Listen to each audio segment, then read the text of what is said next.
வேத பகுதிக்கு நேராக கடந்து செல்வோம்.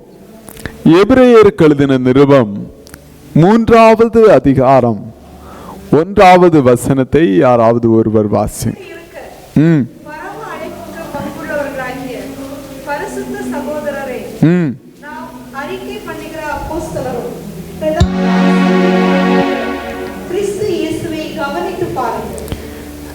பரம அழைப்புக்கு பங்குள்ளவர்களாகிய பரிசுத்த சகோதரரே, நாம் அறிக்கை பண்ணுகிற அப்போஸ்தலரும் பிரதான ஆசாரியருமாயிருக்கிற கிறிஸ்து இயேசுவை கவனித்து பாருங்கள்.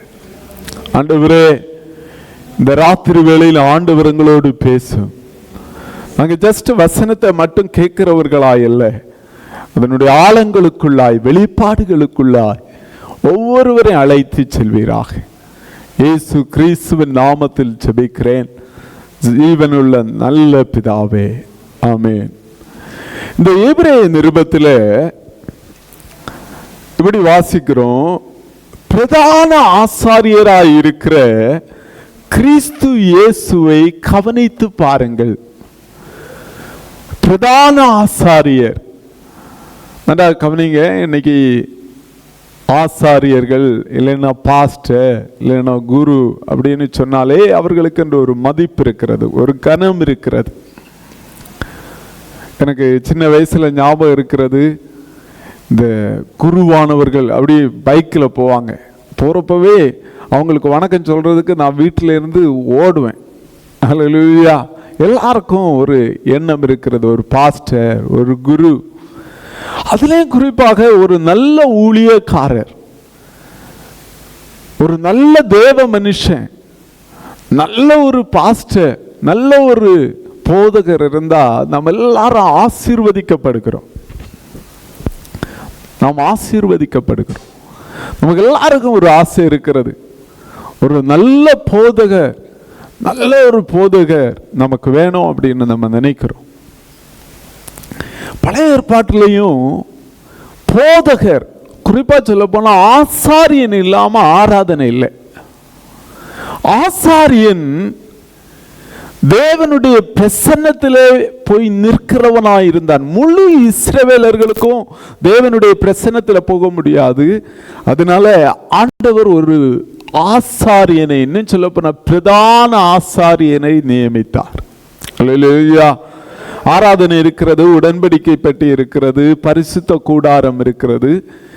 எல்லாவற்றுக்கும் மத்தியில் ஆண்டவரை சந்திக்கும்படி ஆண்டவர் ஒரு மனுஷனை தெரிந்தெடுத்தார். அவருக்கு பேர் தான் பிரதான ஆசாரியர். அல்லேலூயா. எத்தனை பேர் இருக்கிறீங்க? பழைய ஏற்பாட்டில் அப்படிதான் ஒரு கூடாரம் இருந்தது. இதுதான் ஆராதனை முறைமை. ஆனா புதிய ஏற்பாட்டில் வேதம் சொல்லுகிறது, நம்முடைய பிரதான ஆசாரியராயிருக்கிற கிறிஸ்துவை கவனித்து பாருங்கள். அல்லேலூயா. எத்தனை பேர் இருக்கிறீங்க? நமக்கு ஒரு ஆசாரியர் இருக்கிறார், நமக்கு ஒரு பிரதான ஆசாரியர் இருக்கிறார். அவர் ஆண்டவராக இயேசு கிறிஸ்து. எத்தனை பேர் இருக்கிறீங்க?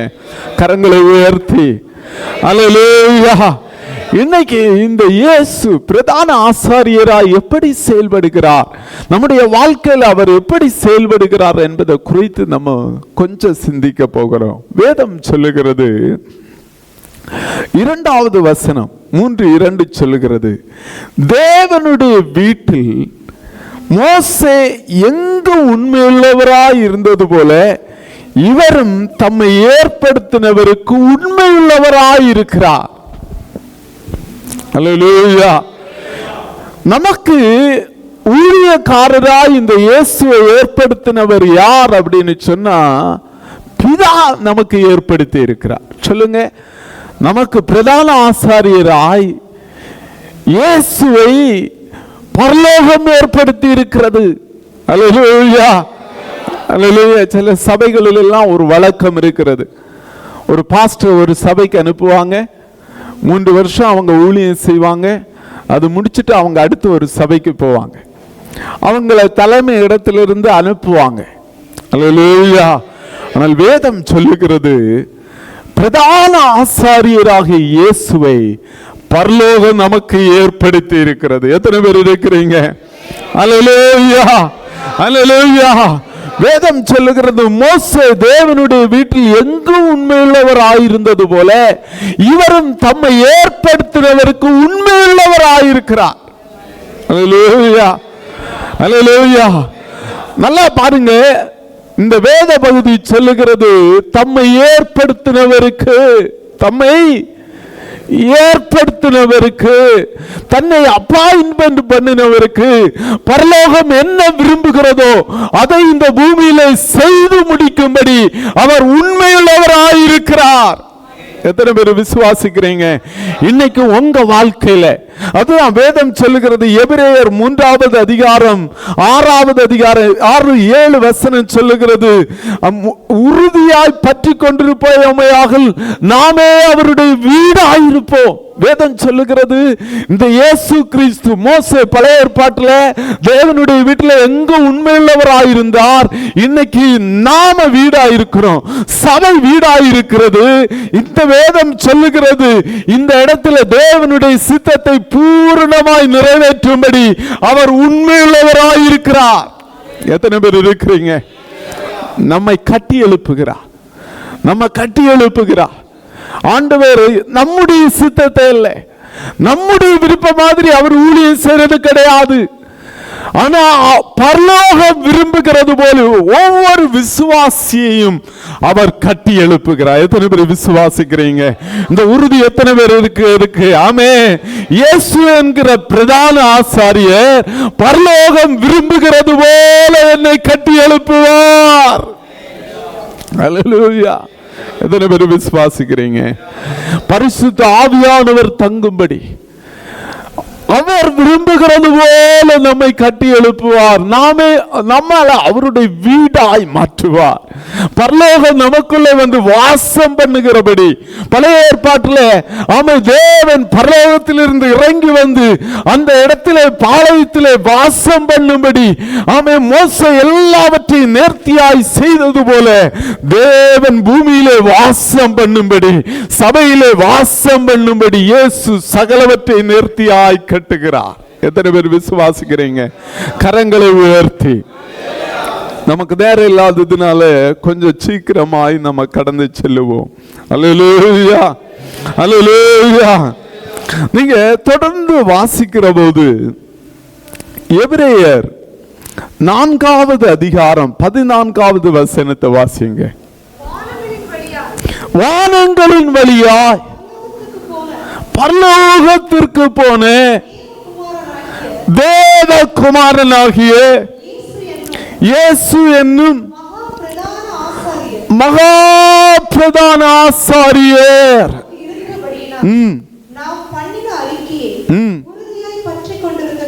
நல்லா கவனிங்க. வானங்களின் வழியாய் ஏறி போனவர். அல்லேலூயா. நம்முடைய பிரதான ஆசாரியரை குறித்து வேதம் சொல்லுகிறது, வானங்களின் வழியாய் ஏறி போனவர். அல்லேலூயா. பழைய ஏற்பாட்டில் மனுஷன் பாவம் செய்தான். வேதம் சொல்லுகிறது, ஆண்டவர் அவனை தள்ளிவிட்டு அவன் ஏதேன் தோட்டத்துக்குள்ள நுழையாதபடி சுடரொளி பட்டயத்தை வச்சார். அல்லேலூயா, அல்லேலூயா. ஆனா இங்க வேதம் சொல்லுகிறது, அவர் வானத்திற்கு ஏறி போனார். எத்தனை பேர் விசுவாசிக்கிறீங்க? அல்லேலூயா. நம்மளை ஏறி போக பண்ணுகிற ஒரு தேவன் இருக்கிறார். தேவனுடைய பிரசன்னத்தில் ஏறி போக பண்ணுகிற ஒரு தேவன் இருக்கிறார். அல்லேலூயா, அல்லேலூயா. ஆமா, யாக்கோபு ஒரு இடத்துல போய் உட்கார்ந்து அப்பா அம்மாவை எல்லாம் துரத்தி விட்டுட்டு அவன் அப்பா அம்மாவை விட்டு ஓடி அவன் போய் ஒரு இடத்துல படுக்கிறான். படுக்கிறப்போ ஒரு சொப்பனத்தை பார்க்கிறான். தேவ தூதர்கள் ஏறுகிறதையும் இறங்குறதையும் பார்த்தான். அல்லேலூயா, அல்லேலூயா. அவன் சொன்னான், இந்த இடத்துல மெய்யாகவே தேவன் இருக்கிறார். அல்லேலூயா. ஆனா இங்க வேதம் சொல்லுகிறது, நமக்கு ஒரு பிரதான ஆசாரியர் இருக்கிறார். அவர் வானத்திற்கு ஏறி போய் தேவனுடைய வலது வாரிசத்திலே வீற்றிருக்கிறார். நமக்கு ஒரு பாஸ்டர் இருக்கிறாருங்க. அவரு தேவனுடைய வலது பாரிசத்தில் இருக்கிறார். எத்தனை பேர் இருக்கிறீங்க? அல்லேலூயா, அல்லேலூயா. எத்தனை பேர் விசுவாசிக்கிறீங்க? நம்ம ஒரு காலத்துல அந்த ஆண்டவருக்கு பக்கத்திலே போக முடியாது. அது மகா பரிசுத்த ஸ்தலம். வருஷத்துக்கு ஒரு முறைதான் பிரதான ஆசாரியனே பக்கத்துல போவான். ஆனா வேதம் சொல்லுகிறது, நம்முடைய ஆசாரியர் பரலோகத்தில் ஏறி போய், அப்படின்னா அதுக்கு அர்த்தம் என்னது? அவர் நேர்த்தியா எல்லாவற்றையும் செய்து முடித்து பரலோகத்தில் ஏறி போய் உட்கார்ந்து இருக்கிறார். அல்லேலூயா, அல்லேலூயா, அல்லேலூயா. அதனால நமக்கு இருக்கிற நம்பிக்கை என்ன? தேவனுக்கு அருகாமையிலே பிரவேசிக்கிற நம்பிக்கையை கொடுத்திருக்கிறார். எத்தனை பேர் விசுவாசிக்கிறீங்க? அல்லேலூயா.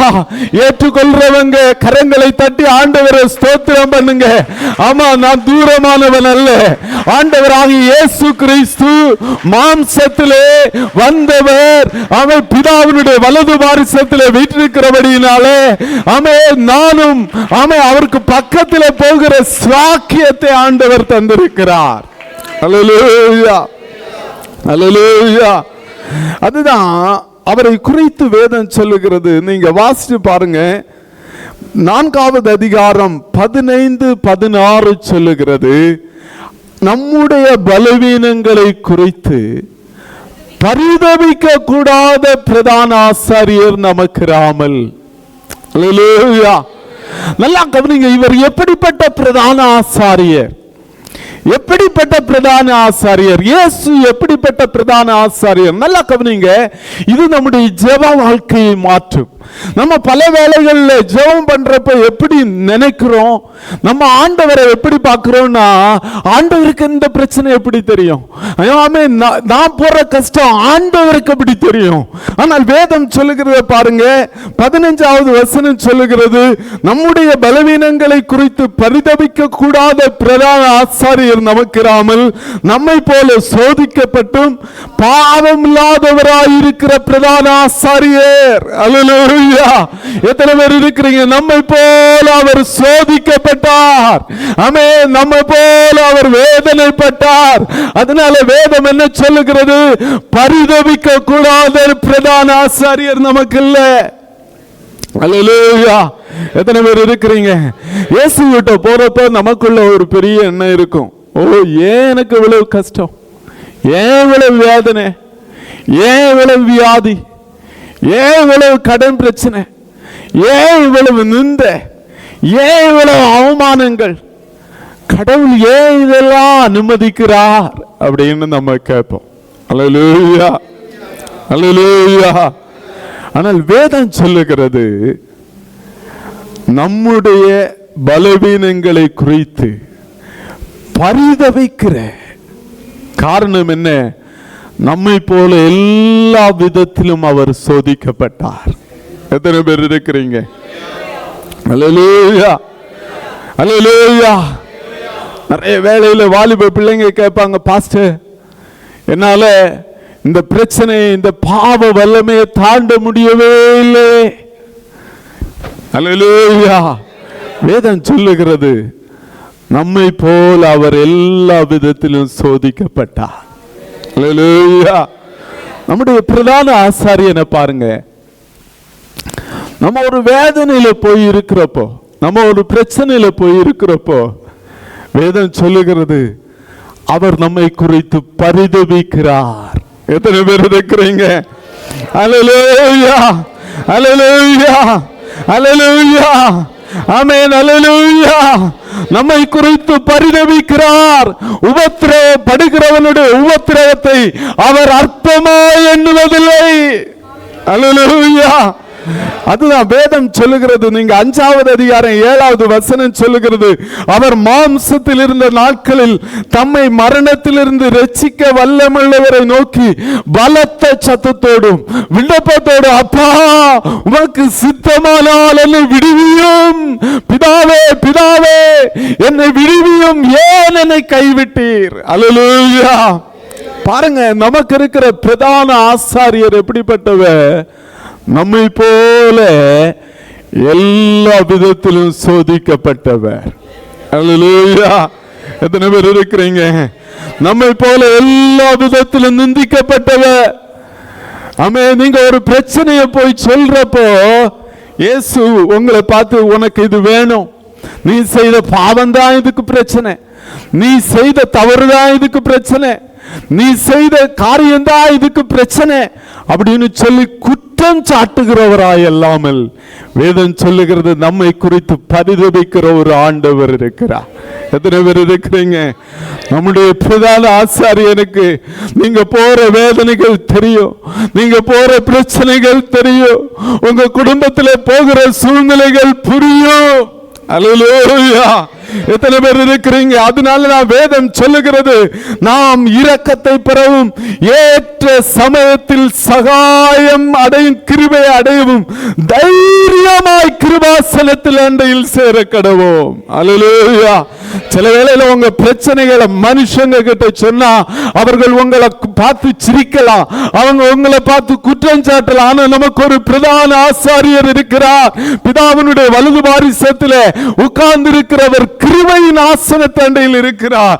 அவர் நம்மை போல எல்லாம் சோதிக்கப்பட்டும் பாவம் இல்லாதவராய் நமக்காக காத்திருக்கிறார். எத்தனை பேர் இருக்கிறீங்க? சொல்லுங்க. இது ஒரு பெரிய தைரியம், இது ஒரு பெரிய தைரியம். ஜெபம் பண்ண போறப்போ வேதம் சொல்லுகிறது, நான் ஜெபிக்கிறவர் பிதாவினுடைய வலது பாரிசத்தில் இருக்கிறார். அல்லேலூயா. அல்லேலூயா. எத்தனை பேர் இருக்கிறீங்க? அல்லேலூயா. அல்லேலூயா. அதனால நான் இந்த பூமியில இருந்து பேசுறதெல்லாம் ஆண்டவருடைய சிங்காசனத்தில் ஆண்டவர் கேட்கிறபடி இயேசு ஒரு வாசலை திறந்து தந்திருக்கிறார். எத்தனை பேர் விசுவாசிக்கிறீங்க? நமக்கு இது தெரியறதில்லை. நான் இந்த பூமியில ஜெபிக்கிறதெல்லாம் ஆண்டவர் கேட்கிறாரா? வேதம் அப்படிதான் சொல்லுகிறது. பிதாவினுடைய வலது வாரிசத்துல பிதாவுக்கு பக்கத்துல இருக்கிற இயேசு, அல்லேலூயா, அல்லேலூயா, அவர் இருக்கிறபடினாலே நம்முடைய ஜெபங்கள் எல்லாம் வேதம் சொல்லுகிறது வானத்திற்கு ஏறி போனவர் பிதாவுக்கு பக்கத்தில் போய் உட்கார்ந்து நம்முடைய ஜெபங்களுக்கு எல்லாம் பதில் செய்கிறவராயிருக்கிறார். எத்தனை பேர் விசுவாசிக்கிறீங்க? நீங்க இந்த பூமியில ஜெபிக்கிற எல்லா ஜெபத்திற்கு பதில் கொடுக்கிறார். இரண்டாவது இந்த வேத பகுதி சொல்லுகிறது, அவர் நம்முடைய ஜெபங்களை, நம்முடைய சூழ்நிலைகளை, நம்முடைய வேதனைகளை, நம்முடைய சோதனைகளை, நம்ம போய்கொண்டிருக்கிற எல்லா பாதைகளையும் அறைகிற ஒரு பிரதான ஆசாரியர் நமக்கு இருக்கிறார். எத்தனை பேர் இருக்கிறீங்க? சந்தோஷமா இருக்கிறீங்க? அல்லேலூயா. என் வேதனைகளை அவர் அறிகிறார், என் கண்ணீரையும் அவர் காண்கிறார், என் வேதனைகளை அவர் அறிகிறார், என் கண்ணீரையும் அவர் காண்கிறார். எத்தனை பேர் இருக்கிறீங்க? அல்லேலூயா, அல்லேலூயா. சில வேளையில நீங்க டெய்லி பிரச்சனைகளை மனுஷங்க கிட்ட சொல்றப்போ மனுஷங்க உங்களை பார்த்து சொல்லலாம், இவனுக்கு டெய்லி இதுதான் பிரச்சனை, என்னைக்கு பார்த்தாலும் இவளுக்கு இதுதான் பிரச்சனை. ஆனா நீங்க எவ்வளவு சொன்னாலும் உங்கள் வேதனைகளை கேட்கிற ஒரு ஆண்டவர் இருக்கிறார். அல்லேலூயா. ஒரு நல்ல பிரதான ஆசாரியர் நமக்கு இருக்கிறார். அல்லேலூயா. உங்க எல்லா பிரச்சனைகளை நீங்க சொல்ல சொல்ல தைரியமாய் அந்த கிருபாசனத்தை அண்டையில போய் நீங்க சொல்லலாம். நீங்க எந்த இடத்துல இருந்து ஜெபிக்கலாம். வேதம் சொல்லுகிறது பரலோகத்தில் அந்த ஜெபங்கள் எட்டுகின்றன. எத்தனை பேர் விசுவாசிக்கிறீங்க? கரங்களை உயர்த்தி, கரங்களை உயர்த்தி. அதனால வேதம் சொல்லுகிறது தைரியமாய் அந்த கிருபாசனத்தை அண்டையில் சேர கடவோம். அல்லேலூயா. வாசிங்க எபிரேயர் 5வது அதிகாரம் 6, 7, 8 வசனங்களை வாசிங்க.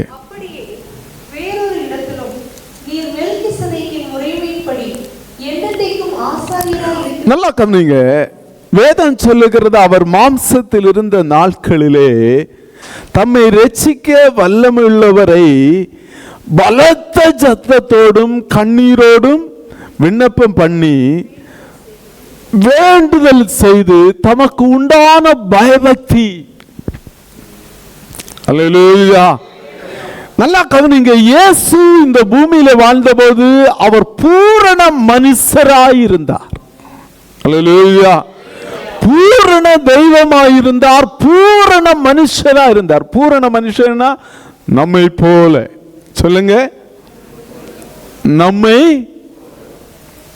வேதம் சொல்லுகிறது, தம்மை மரணத்திலிருந்து ரட்சிக்க வல்லவரை நோக்கி பலத்த சத்தத்தோடும் கண்ணீரோடும் ஜெபம் பண்ணி. இயேசு நினைச்சிருந்தா தன்னை விடுவிச்சிருக்கலாம். ஆனா வேதம் சொல்லுகிறது அவர் பூமியில் இருந்த நாட்கள்ல பயபக்தியோடு. அல்லேலூயா. 8வது வசனம் சொல்லுகிறது, அவர் குமாரனாயிருந்தும் பட்ட பாடுகளினாலே கீழ்ப்படிகளோடும். இயேசு கிட்ட 2 குணாதி சேர்ந்து ரொம்ப பயபக்தியா இருந்தார். ரொம்ப பயபக்தியா, பிதாவே உம்முடைய சித்தம் நிறைவேறுவதாக.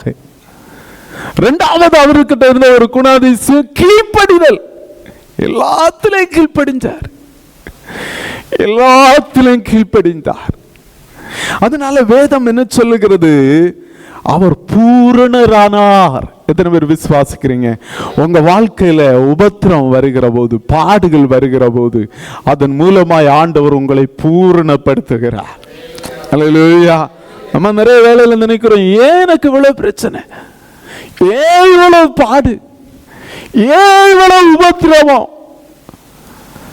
ஏன் ஆண்டவர் எனக்கு மட்டும் இவ்வளவு பிரச்சனை அனுமதிக்கிறார்? வேதம் சொல்லுகிறது, உபத்திரவம் பாடுகள் இயேசு கிறிஸ்துவை பூரணனாய் மாற்றிற்று. அல்லேலூயா.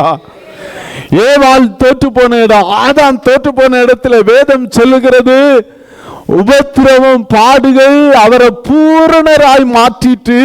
அது நிமித்தம் வேதம் சொல்லுகிறது 9வது வசனம், தமக்கு கீழ்ப்படுகிற யாவருக்கும் நித்திய ரட்சிப்பை அடைவதற்கு காரணமானார்.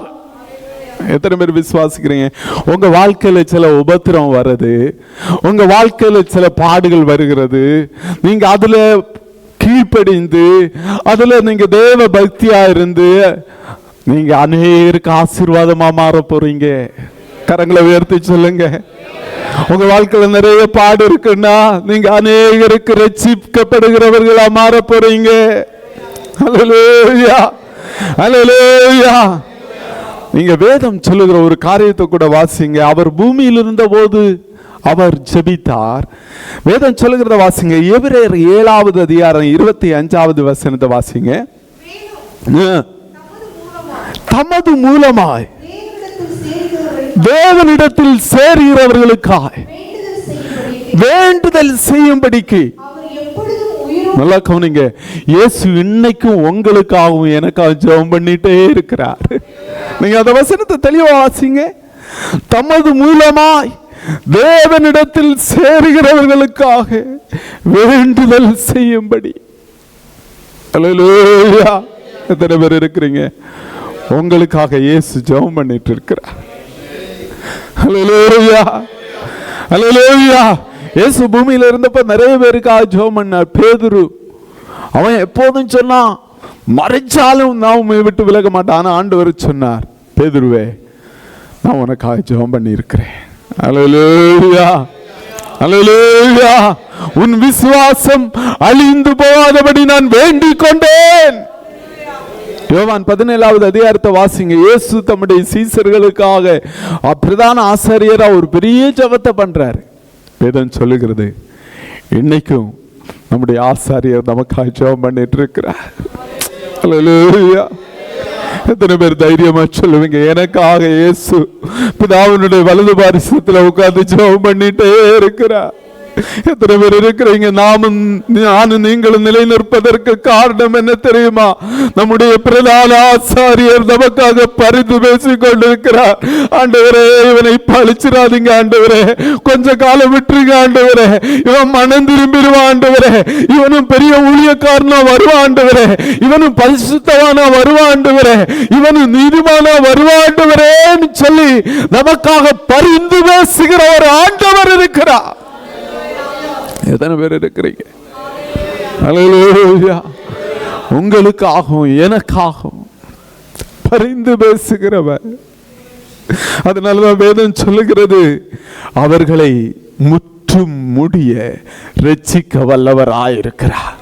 எத்தனை பேர் இருக்கிறீங்க? 25வது வசனம், 7வது அதிகாரம் 25வது வசனம் சொல்லுகிறது, முற்றும் முடிய. நிறைய வேளையில சத்ரு வந்து சொல்லுவான், எப்பா நீ எத்தனை நாள் கிறிஸ்தவ வாழ்க்கை வாழுவ, நீ எத்தனை நாள் இந்த எழுப்புதல் போகும், நீ எத்தனை நாள் இப்படி எல்லாம் ஆராதிப்ப, எத்தனை நாள் இருப்ப, எத்தனையோ உன்னை விட பெரிய ஆட்கள் எல்லாம் எலும்புனங்க விழுந்து போனாங்களே அப்படின்னு சொல்றப்ப நீங்க சொல்லணும், எனக்காக இயேசு பரலோகத்திலே பிதாவினிடத்தில் பரிந்து பேசிக் கொண்டிருக்கிறார். எத்தனை பேர் விசுவாசிக்கிறீங்க? கரங்களை தட்டி, அவர் அழைத்தவர் உண்மையுள்ளவர், அவர் முற்றும் முடிய என்னை நடத்த வல்லவராயிருக்கிறார். ஆமே, விசுவாசத்தோடு விசுவாசத்தோடு. ஆமென் ஆமென். ஹல்லேலூயா ஹல்லேலூயா ஹல்லேலூயா ஹல்லேலூயா. ஓ ரிகாந்தரபா ரகடபா தீரபா, ஓ ரிகாந்தரபா ரகடபா. மங்கி எரிகிற திரிய அடையாதவர், நெறிந்த நாணல்களை அடையாதவர், நமக்காக அவர் ஜெபம் பண்ணி கொண்டிருக்கிறார். ஓ ரிகாபா தரபா. நானும் நீங்களும் விழுந்து போகாம இருக்கிறதுக்கு காரணம் என்ன தெரியுமா? சத்துரு கொண்டு வந்த எத்தனையோ சதி திட்டங்களை நம்ம எல்லாம் தாண்டி போக காரணம் என்ன தெரியுமா? நமக்காக ஒருவர் பரலோகத்திலே பிதாவினுடைய வலது பாரிசத்திலே ஜெபித்துக் கொண்டிருக்கிறார். ஆமென். ஹல்லேலூயா ஹல்லேலூயா ஹல்லேலூயா ஹல்லேலூயா ஹல்லேலூயா. நமக்கு நிறைய இருக்கு, ஆனா கொஞ்சம் சீக்கிரமா ஒரே ஒரு பாயிண்ட் நான் சொல்லி முடிச்சிடுறேன். எபிரேயர் 9வது அதிகாரம் 14வது வசனத்தை வாசிங்க.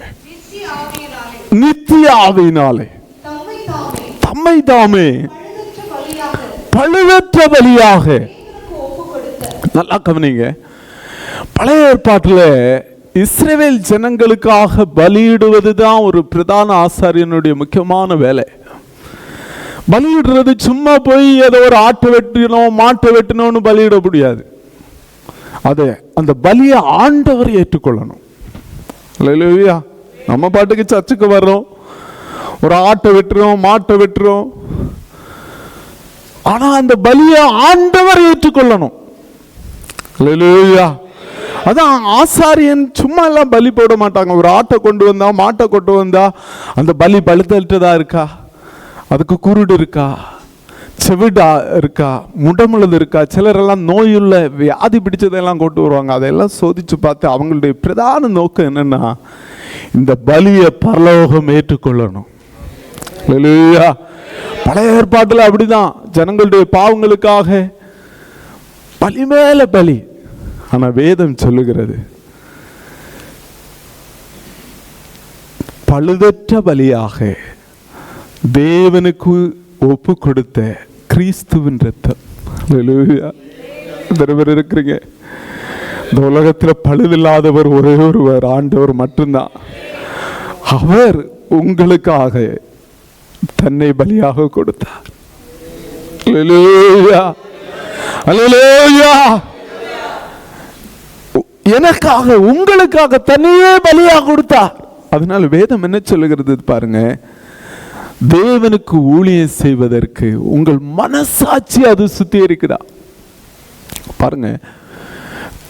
நேரம் போகிறது, இருந்தாலும் கடைசியா அந்த காரியத்தை சொல்லி முடிக்கிறேன். நமக்கு வாழ்க்கையில மனசாட்சி தான் எப்போதும் நம்மளை குற்றம் சொல்லிட்டு இருக்கோம். சில வேளை குடும்பத்தில் இருக்கிறவங்க சொல்லலாம், பிரதர் நீங்கள் நல்ல ஆளு, பிரதர் சிஸ்டர் நீங்கள் ரொம்ப நல்ல ஆளு, நல்லா ஜெபிக்கிறீங்க, நல்லா ஆராதிக்கிறீங்க. ஆனால் நம்ம வாழ்க்கையில் எல்லாரும் குறைச்சு எல்லாரும் நல்லவங்கன்னு சொன்னாலும் நம்மளை கரெக்டாக நியாயம் விதிக்கிறது என்னன்னா நம்முடைய மனசாட்சி. அல்லேலூயா. ரோமர் 2 வேதம் சொல்லுகிறது, மனசாட்சி குற்றமுண்டு குற்றமில்லை என்று விதிக்கிறதுனால அப்படின்னு வாசிக்கிறோம். ஆனா இந்த பழுதற்ற பலியாக இயேசு கிறிஸ்துவின் ரத்தம் நம்மளை எப்படி மாற்றுமா அப்படின்னா, மனசாட்சியை செத்த கிரியைகளே சுத்திகரிப்பது. இயேசுனுடைய ரத்தம் நம்மளை எவ்வளவு சுத்திகரிக்குமானா மனசாட்சியே சொல்லும் நீ பரிசுத்தவான். ஹல்லேலூயா. நம்முடைய மனசாட்சியை சொல்லும் நீ நீதிமான். நம்முடைய பாவம், நமக்குள்ள உள்ள ஆழங்களில் கிடைக்கிற அந்த பாவத்தின் நுகங்களை இயேசு கிறிஸ்து ரத்தம் அப்படியே முறிச்சிருது. எத்தனை பேர் விசுவாசிக்கிறீங்க? அல்லேலூயா, அல்லேலூயா. அது பழுதற்ற பலி, இந்த உலகத்தில் பெஸ்ட் சாக்ரிஃபைஸ். ஆமே, பரலோக இயேசு கிறிஸ்து தன்னையே உங்களுக்காக கொடுத்தார். பலிபீடத்தில் இயேசு வச்சார். அல்லேலூயா. அதனால நம்ம எப்படி இருக்கணுமா? எபிரேயர் 9வது அதிகாரம் 28வது வசனம் சொல்லுகிறது, பாவம் கிறிஸ்துவும் அநேகருடைய பாவங்களை சுமந்து தீர்க்கும்படி ஒரே தரம் பலியிட்டு பாவம் இல்லாமல் ஆவலுடன் தமக்கு காத்து கொண்டிருக்கிறவர்களுக்கு. இந்த இயேசு எனக்கு இவ்வளவு நன்மை செய்தாரு. ஆட்டை கொண்டு மாட்டை கொண்டு இயேசு பலி கொடுக்கல, தன்னையே பலி கொடுத்து என்னை இவ்வளவு பரிசுத்தமா மாத்தினாரு. நான் இனிமே பாவம் செய்யக்கூடாது. அல்லேலூயா, அல்லேலூயா. ஒவ்வொரு விசுவாசிக்குள்ளே அந்த எண்ணம் இருக்கணும். இயேசு இப்படி பண்ணிட்டாரு, இனிமே நான் பாவம் செய்யக்கூடாது. அதான் வேதம் சொல்லுகிறது, பாவம் இல்லாமல் ஆவலுடன். அல்லேலூயா. சொல்லுங்க, பாவம் இல்லாமல் ஆவலுடன் நமக்குள்ள இருக்கணும். ஆண்டவரே, எவ்வளோ கொடியவனா நான் இருந்தேன், எவ்வளோ பாவியா இருந்தேன், என் சிந்தை எவ்வளோ மோசமா இருந்துச்சு ஆண்டவரே. நான் ஒரு நாள் கூட நினைக்கல நானும் நல்லவனா வாழ முடியும். நான் அப்படிப்பட்ட என்னை உம்முடைய விலையேற பெற்ற இரத்தத்தை பலியாக கொடுத்து நீதிமானா மாத்தினீங்களே, பரிசுத்தவானா மாத்தினீங்களே. இனிமே நான் பாவம் இல்லாம நான் உங்களுக்காக ரொம்ப ஆவலுடன் காத்துட்டு இருக்கிற ஆண்டவரே. அல்லேலூயா. எத்தனை பேர் சொல்லுவீங்க? அல்லேலூயா. நல்லா கவனிங்க. திரும்ப திரும்ப பாவத்தில் விழுந்துட்டு ஏசப்பா சாரி, பாவத்தில் விழுந்துட்டு ஏசப்பா சாரி, அப்படி இல்லை. இனிமே நான் என்னுடைய இயேசுவை துக்கப்படுத்த கூடாது. பாவம் இல்லாம ஆவலுடன், ஆவலுடைய ஏசப்பா எப்ப வருவீங்க? பரிசுத்தம் உள்ளவன் இன்னும் பரிசுத்தமாகட்டும், நீதி செய்கிறவன் இன்னும். என்னுடைய பிரதான ஆசாரியர் வருவார். யாருக்காக வருவாரா? அப்படி பாவம் இல்லாமல் ஆவலுடன் காத்திருக்கிறவர்களுக்கா இயேசு 2வது தடவை தரிசனமாவாரா? எத்தனை பேர் விசுவாசிக்கிறீங்க? எல்லாரும் எழுப்பி நிற்போமா? நமக்குள்ள ஒரு ஆவல் உண்டாகட்டும். ஆண்டவரே, உம்முடைய வருகைக்கு பரிசுத்தமுடன் ஆவலுடன் பரிசுத்தமா பாவம் இல்லாம என்னுடைய இயேசு வரப்ப நான் பாவியா நிற்க கூடாது.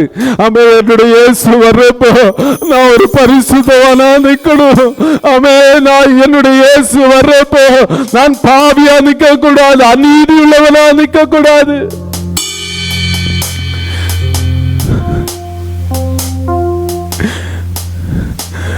அவர் வரும் நாளிலே என்னை காரமசைத்து அன்பாய் கூப்பிட்டு சேர்த்து கொள்வார். அவர் வரும் நாளிலே என்னை காரமசைத்து அன்பாய் கூப்பிட்டு சேர்த்து கொள்வார். அவர் சமூகமது அங்கே அவருடனே ஆடி பாடியே மகிழ்ந்திடுவே. அவர் சமூகமது அங்கே அவருடனே ஆடி பாடியே மகிழ்ந்திடுவே. ஆனந்தமே பரமானந்தமே இது மாபெரும் பாக்கியமே. ஆனந்தமே பரமானந்தமே இது மாபெரும் பாக்கியமே. பாதரத்தில் சொந்தக்காரரவர் எந்த உள்ளத்தின் சொந்தமானார்.